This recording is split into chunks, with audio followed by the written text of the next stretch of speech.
All right, I'm going to give a brief overview of virt-who and how it works with hypervisors, and we'll touch a little bit on activation keys, but mostly about registration and how the hypervisors and guests show up in Satellite 6. I use Satellite 6 in the demo, but there are similar concepts for the customer portal if you're registering directly against there as well. So I'm going to share my screen.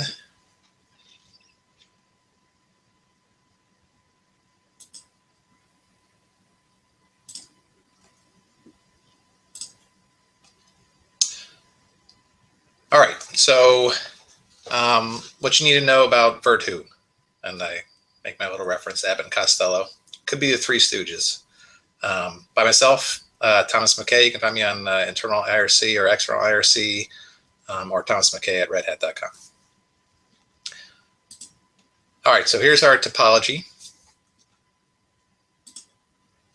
We have some hypervisors and guests. We have a Satellite 6 with a couple organizations. We have a RHEL system that we're going to run virt-who on. Okay, so first, the host running virt-who has to be registered to Satellite 6. Okay, the credentials are shared. So those subscription manager credentials are actually used by virt-who as the authentication to communicate back to Satellite 6. Okay, so that's why the requirement exists there.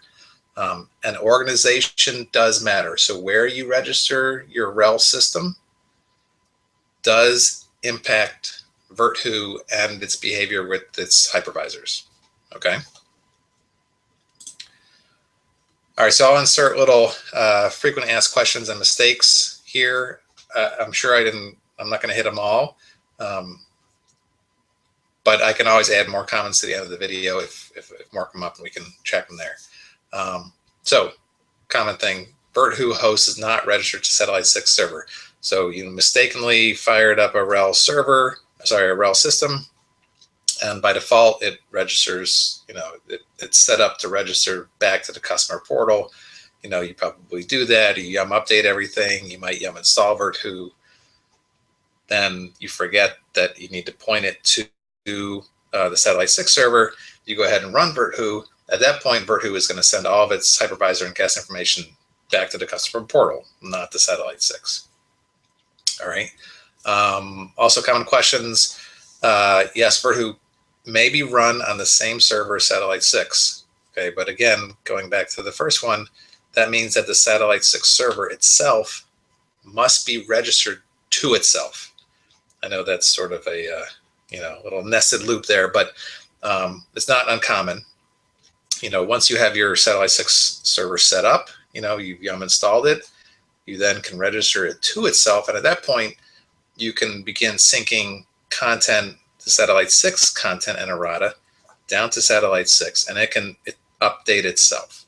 So it does require a little bit of knowledge about subscriptions, and so you don't lose a subscription in this path, but it's not uncommon. And if anyone ever wants to do that, find me on IRC. I can walk you through it. Yes, virt-who may also be run on a hypervisor. One of the hypervisor's guests. Again, as long as we stick to the rule that the host running virt-who needs to be registered to Satellite 6. So fairly simple concept, but probably the most common mistake.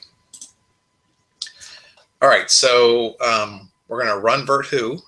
So of course we need to point it at our installation. This is a sample virt-who command down here.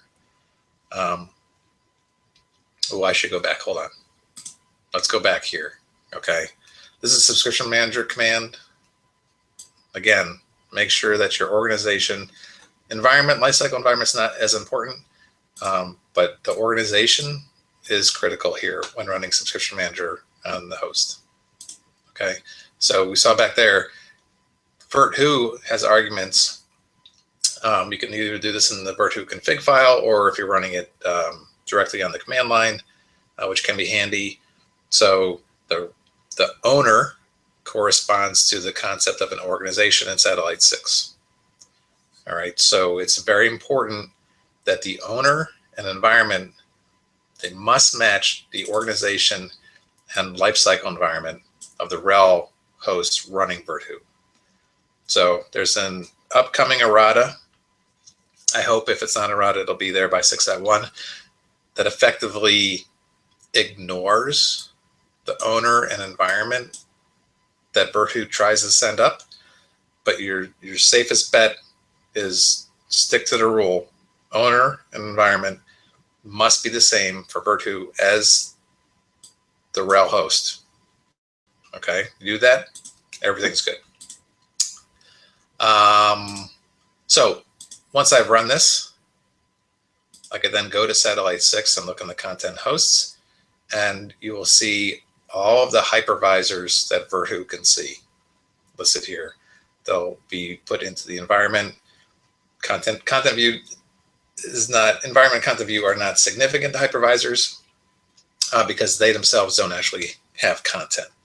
Okay, so virt-who is doing the registration on behalf of these systems because those systems typically don't have our software installed. So they're not going to actually be able to register themselves with Subscription Manager. So all of your hypervisors will show up here, and they'll have these long, hex names, UUIDs.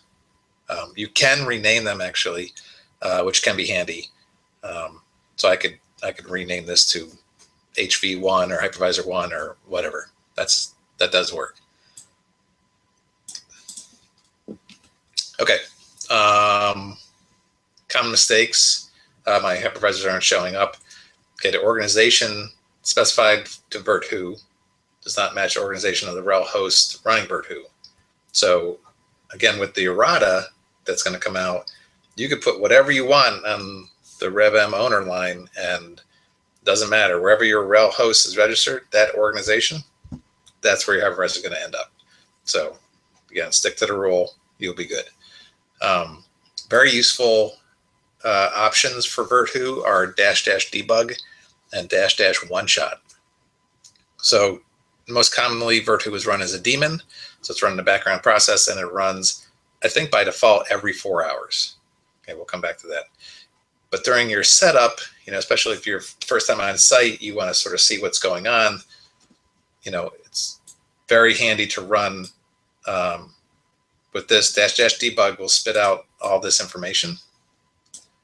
It's basically a bunch of UUIDs, and it lists out the virtual machines found and the hypervisors and the relationships, what's going back and forth traffic-wise. And the one-shot, --one-shot indicates that you should run, virt-who is just going to run once and exit. So it's not going to run in daemon mode. Perfectly okay to run this, even if you also have it running in daemon mode in background someplace else. So very handy for that. Okay, so we have our hypervisors registered. So they're all showing up. We have our virt-who running. That's how the hypervisors arrived.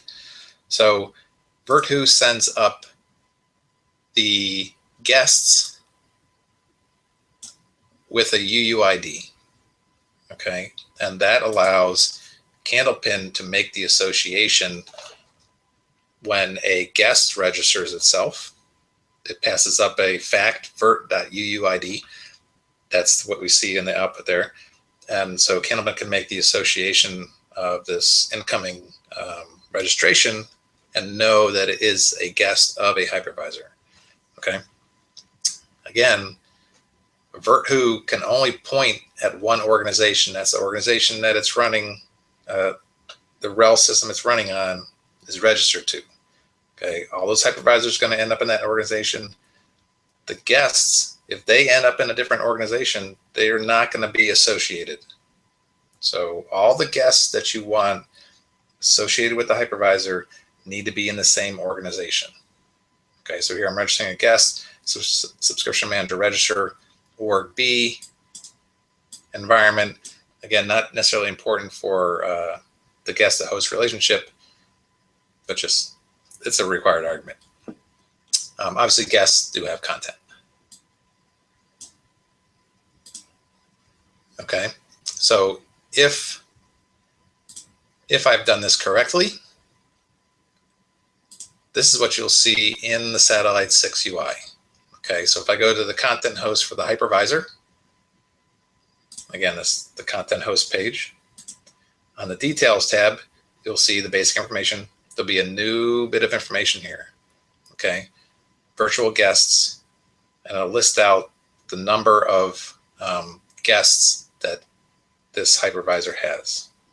Okay, then you can, if you click on this, it'll go and search for all the guests on the hypervisor, give you a nice little, the full listing. Click through one of those guests, you will see that it has a new line, virtual host, and it will indicate the hypervisor that it is a guest of. If these lines are not there, okay, the system, the Satellite 6 does not think this is a hypervisor with any guests. If this line doesn't show up for a guest, the association not there, Satellite 6 does not think this is a guest of a hypervisor. All right. Without this relationship there, you will miss out on all the intricacies of benefits of having that relationship in terms of subscriptions.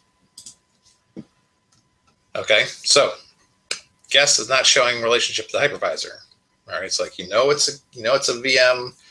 You can look at the libvirt or whatever rev dashboard, and you can see that it's running on the hypervisor you think it is. All right, so a couple of common things. The guest is a new VM, and virt-who is not run yet. So virt-who runs by default every, I think it's 4 hours. So if you have a VM that starts up in that window, until virt-who runs, the relationship, host to guest relationship, hypervisor to guest relationship will not be known. Okay, so it's probably good to run virt-who on a more frequent cycle if it's important for you to be up to date. There are costs to that. virt-who can be very slow if it's a large number of hypervisors and guests. It'll be slow in both fetching the data, and it can actually time out in talking back to Candlepin, waiting for Candlepin to process all the information. There is an option.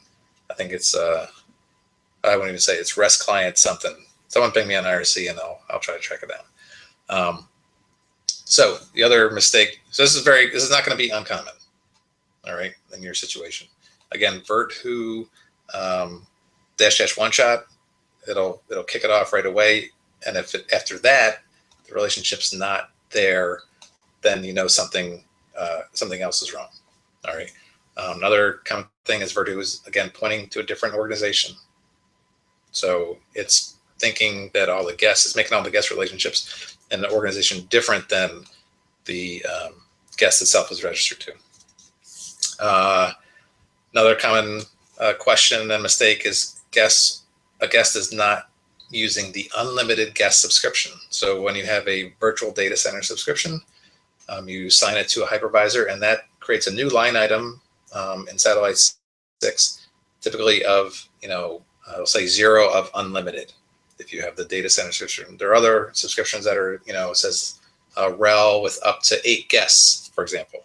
So you assign that to a system, and it'll generate a new line item, let's say 0 of 8 available.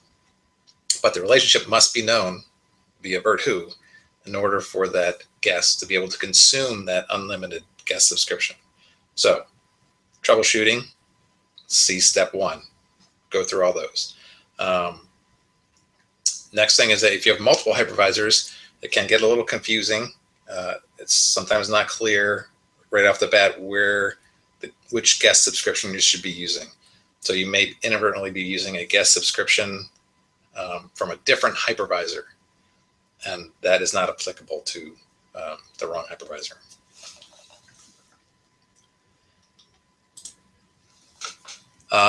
So I have 50 hypervisors.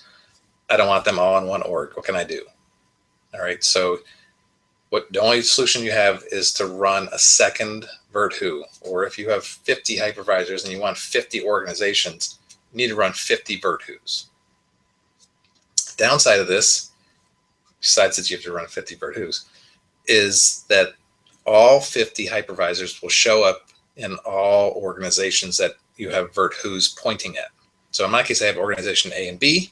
Let's say I have 7 hypervisors, and I want 4 of them to be in org A, 1 to be in org B, and a couple more that I don't care about. So I'll have 2 virt-who's running on different systems. So I'll have a rel pointed registered to org A and a rel registered to org B, and I'll run virt-who. Now, all 7 hypervisors will be listed in the list. Okay. Now, if I'm in org B and I only care about the 1 hypervisor, I'm going to need to go and make sure that these other hypervisors are not consuming subscriptions. Okay. And that can happen if the default is to run auto attach. Every time that hypervisor checks in, and that's a virt-who check-in, it'll try to use the subscription. Well, actually, I take that back. It has no software installed, so it shouldn't take any subscriptions. Don't inadvertently assign a virtual data center subscription to a hypervisor that you don't want it to in that organization. Another aspect is you may want to rethink your org strategy. There's a slight difference between SAT5 and SAT6. Orgs are very important in SAT6, but we also have role-based access control that probably can be leveraged if you are just looking to separate content and hosts. You may be able to get away with using the RBAC system to do that scoping rather than organizations, and there are some benefits to that.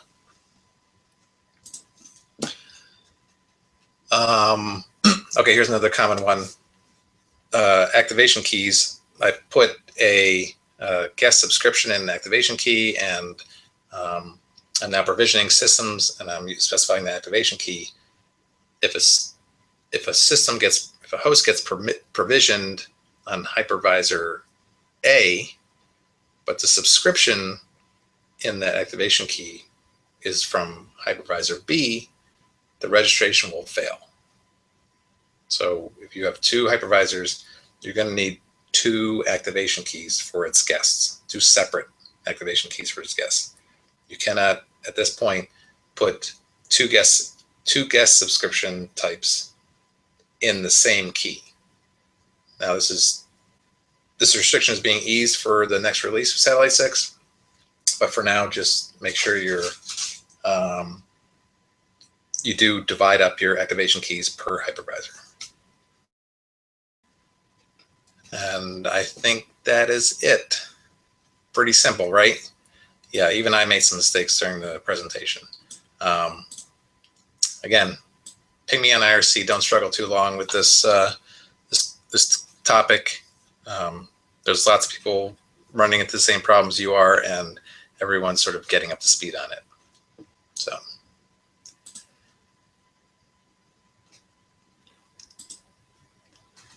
that's it. Have a good night.